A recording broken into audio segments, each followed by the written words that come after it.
যাচ্ছ বাড়ির দিকে? হ্যাঁ, এই তো খাওয়া দাওয়া সব হয়ে গেছে, এখন গাড়ি ছাড়লো, বেরোতে দাদা আপনি কোথায়? চলুন চলুন বাড়ির দিকে যাই, আর ভালো লাগছে না। দাদা কেমন লাগছে? রাত অনেক হলো। হ্যাঁ।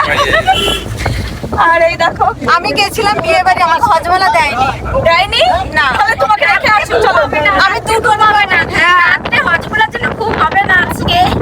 চলো ওকে আবার রেখে আসা হবে। চলো আমি দুটো নেবো, আমাকে একটাও দেয়নি। আর এই দেখো এর অবস্থা দেখো, ফ্ল্যাট হয়ে গেছে।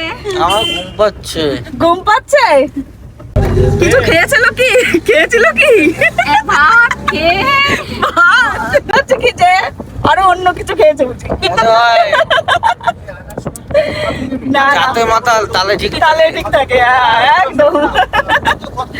তো চলো আমরা খুব আনন্দ করলাম বিয়ে বাড়িতে, এখন বাড়ির দিকে যাই। 1-1.5 ঘন্টার রাস্তা এখনো। চলো টাটা।